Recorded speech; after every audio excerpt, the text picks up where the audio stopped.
андеграунд, бро. С одной головы соседи на весь пух и прах. Все с одного ребра и одна сатана. А в глаза бело-белые, высота пена бело-брыжет. Кипит буйно голова, да моя яма лучше. Два надреза по 3 штуки. Сочетает расправа здесь в синей форме араба и железные як.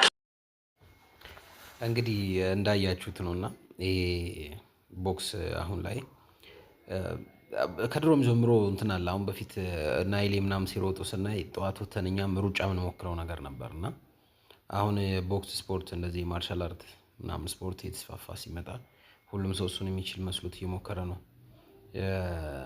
በጣም ይሄ አሁን ያየነው ሪንግ በጣም ሪንግ አይደለም፣ ግን በጣም ችግር ያለበት ቦታ ነው። ማለት አንድ ቦክስ ብሎ ውድድር ብሎ ማዘጋጀት ለፈለገ ሰው መጀመሪያ ላይ ቢያንስ ሴፍ የሆነ ቦታ ያስፈልገዋል። እንደዚህ ያላለቀ ህንፃ ላይ ወጥተህ በቦክስ የምትለጣለጥበት ቦታ ይሄ ምንም ከስፖርቱ እኔ ቦክስን እንደ ስፖርት አላየውም። ሲጀመር ድብድብ ነው መስሎ የሚሰማኝ።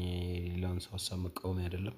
ለእኔ ግን ቦክስ ስፖርት አይደለም፣ ከድብድብ የዘለለ ነገር የለውም። እና ብዙውን ጊዜ የሚያጠፋው አንድ ቦክሰኛ ያው ፊትና ጭንቅላት ላይ በመሰንዘር ነው። እና አሁን እነዚህ ልጆች እዚህ ጋር በሚሰነዘር አንድ አደገኛ ቦክስ እንደው በአጋጣሚ በተገኘ አንድ አደገኛ ቦክስ ፊት ላይ ወይ ጭንቅላት ላይ ጉዳት ቢደርስ ወይ ከኮለን ጋር ቢጋጩ ምንድነው ሕክምና አዘጋጅታችኋል ወይ? ፈርስት ኤድ ኪት እንኳን ያልተዘጋጀበት ቦታ ላይ ምንድነው የምታደርጉት? የሰው ህይወት እዚህ ውስጥ ሊጠፋ አይችልም ወይ?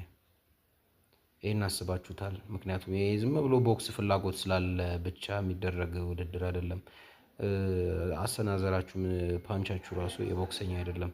ሲታይ የሆነ ማለት ምንም ማንም ተራ ሰው ምናምን የሚሰነዘረው አይነት ስንዘራ ነው እያየን ያለ ነውና ይሄን ነገር ማለት ማን ነውስ ማስቆም የሚችለው የሚለው ነገር ራሱ ጥያቄ ነው። ማለት ማን ነው ሊያስቆመው የሚችለው ይሄን ነገር?